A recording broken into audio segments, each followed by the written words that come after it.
मेरा सवाल इसके आगे का है कि ये पेपर लीक वाले विषयों को लेकर क्या अब कुछ नई चर्चा शुरू होगी कि जहां जहां हो रहे हैं वहां के शिक्षा मंत्रियों से पूछा जाएगा, जैसा आपने 2-3 उदाहरण पहले याद दिलाए? तेलंगाना क्या ये पूछा जाएगा? और कर्नाटका क्या वहां पे ये बोल पाएंगे इतना धड़ाधड़ जैसे धर्मेंद्र प्रधान के खिलाफ बोल रहे थे? ये अपने आप में एक सवाल है अंशु जोशी जी। अगर नैतिकता है और नैतिकता का पैमाना है तो फिर सेट हो और सबके लिए सेट हो। बिल्कुल आपने सही बिंदु इस चर्चा में जोड़ा है और यही अपील मैं अपने देश के युवा शक्ति से आज आपके शो के माध्यम से राम जी करना चाहती हूं। मेरी 3 अपील है। पहला तो यह कि आज भारत के शिक्षा मंत्री ने इस्तीफा दिया, वाकई भारत के प्रधानमंत्री का बड़प्पन है और आगे जो पेपर लीक को लेकर के एक फ्रेमवर्क बनाने की बात की जा रही है वो तो उस पर काम कर ही रहे हैं और दंडात्मक प्रावधान भी हमारे सामने आ गया, वेलकमिंग स्टेप है। अब देश की युवा शक्ति को पंजाब, कर्नाटक और झारखंड के शिक्षा मंत्रियों से इस्तीफा मांगना चाहिए, क्योंकि यदि इस्तीफा शिक्षा मंत्री का लेना ही किसी पेपर लीक को रोकने का पहला पैमाना है तो ये इन राज्यों में भी पेपर लीक हुए हैं तो यहां के शिक्षा मंत्री भी इस्तीफा दें। मेरी दूसरी अपील ये है कि लंबे समय से जो हमारा महिला आरक्षण बिल है, इस देश की जो आधी आबादी है, मेरे जैसी कई महिलाएं, वो बच्चियां जो जंतर मंतर जाकर धरना दे रही थी, उनके भविष्य का प्रश्न है। तो ये जो देश की युवा शक्ति है वो महिला आरक्षण बिल को पास करने में इस देश की सहायता करे। अब जो पार्टीज इस महिला आरक्षण बिल को पास नहीं होने दे रही है ना, उनके खिलाफ ये आंदोलन करें। और मेरी तीसरी अपील यह है कि राहुल गांधी को आकर के 2006 से लेकर के 2014 तक के कार्यकाल में जो 60 पेपर लीक कांग्रेस शासन के दौरान केंद्र में और उसकी अलग अलग राज्य सरकारों में हुए थे, और तब जबकि किसी केंद्रीय या राज्य शिक्षा मंत्री ने या मुख्यमंत्री ने इस्तीफा नहीं दिया था, उसके लिए पूरे देश से माफी मांगनी चाहिए।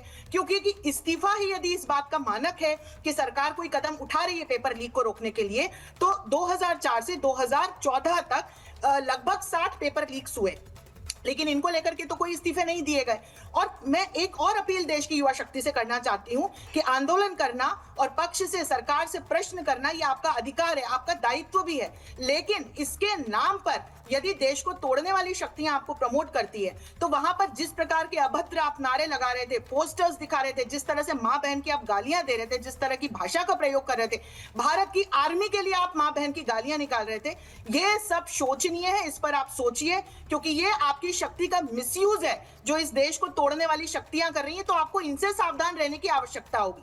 बस नाम रहेगा अल्लाह का, धारा 370 को वापस लाओ, मोदी तेरी कब्र खुदेगी, भारत माता का बाप कौन है, सीता का पति, अनीता के पति का फायदा, ये इस प्रकार की जो बातें की गई और जिस तरह की गालियां हमारे देश की बहन बेटियों ने वहां पर निकाली है, वो देखकर पूरे देश का सर शर्म से झुक गया है। आज शिक्षा मंत्री ने तो इस्तीफा दे दिया तो ये आंदोलन तो समाप्त हो गया। मैंने 3 बिंदु अब महत्वपूर्ण बता दिए हैं, इनको लेकर के अब हमारी युवा शक्ति काम करे। जी पवन पटेल जी, मुझे बताइए, अंशु जी बहुत वैलिड प्रश्न उठा रही हैं। मुझे लग रहा है कि इनके जवाब सबको भविष्य में सोचकर रखने चाहिए, क्योंकि सारे लोगों के सामने यह प्रश्न आने वाले हैं। नहीं, जवाब सोचकर रखना चाहिए। जवाब सारी दुनिया के सामने हैं। आप केंद्र की सरकार में 152 पेपर लीक हुए हैं। धर्मेंद्र प्रधान जी अगर पहले इस्तीफा दे दिए होते या पहले इस तरह का कदम उठा लिया गया होता, 2024 में जो सोर्स बताइए, 2024 में सोर्स बताइए, प्लीज सोर्स बताइए। झूठे आंकड़े हैं ये, सोर्स बताइए।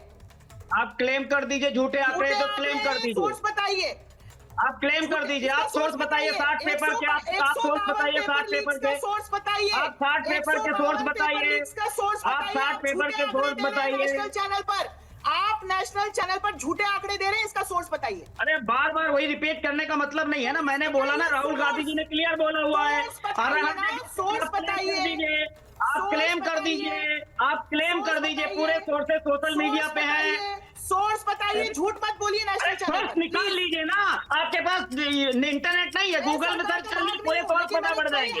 152 पेपर लीक हुए हैं। हम तो बार बार वही रिपीट करेंगे। आपको हिम्मत नहीं है सुनने की, आपको हिम्मत नहीं है सुनने की। यही तो एक समस्या है, यही तो एक समस्या है। आप अलग अलग न्यूज पेपर्स, विकिपीडिया पर, एआई पर आपको नंबर्स मिलते हैं कि कितने पेपर लीक हुए हैं। आप जब भारतीय जनता पार्टी के शासनकाल के दौरान पेपर लीक्स की हिस्ट्री निकालेंगे तो आपको पता चलेगा कि कितने पेपर लीक हुए हैं। आप करके देख लीजिए। मैं निकालिए ना, 152 पेपर तो हमारी पूरा छात्र से चल रहा था।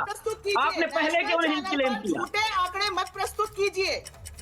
चलिए आप मेरी बात नहीं सुनना चाह रही, अरे मतलब भाई, आप चाह रहे हैं कि आपके प्रश्नों का उत्तर ना मिले। तर्कों का क्या है? बार-बार वही repeat तर्कों का करने के क्या है? बाद कुछ भी बात दिए जा सुनो। सकते हैं। मेरी बात सुनिए, फैक्ट नहीं है तो नहीं, नहीं दिखाएंगे बात पवन बोलेंगे, पटेल, जिससे बात ही ना उनके हो पास पाए। अभी नहीं है तो वो नहीं दिखाएंगे, है ना। मैं सिर्फ एक बात कहना चाहता हूं पवन पटेल, मैं सिर्फ एक बात कहना चाहता हूं कि ये जो वैलिड पॉइंट उठाया गया कि अशोक गहलोत वर्सेस जवाब सचिन तो लेना, पायलट, जवाब जिस विषय को लेकर हो गया, ये रीट का एग्जाम आपको एग्जाम नहीं दिखता, नीट का एग्जाम दिखता है। और फिर कोटा में जाकर राहुल गांधी छात्रों को बताते हैं कि पेपर लीक भी एक बड़ा विषय है, जिसको प्रियंका गांधी ओपनली एड्रेस करती हैं कि नहीं हमसे नहीं रुक पाया तो हम करेंगे कुछ नहीं, और जहां मंच मिलेगा वहां चढ़ के भाषण बहुत अच्छा देंगे। मैंने शराब नहीं पीनी चाहिए, हम 2 बोतल पी के आए हैं तो बात अलग है, हमने पिया था तो इससे क्या दिक्कत, लेकिन शराब नहीं पीनी चाहिए।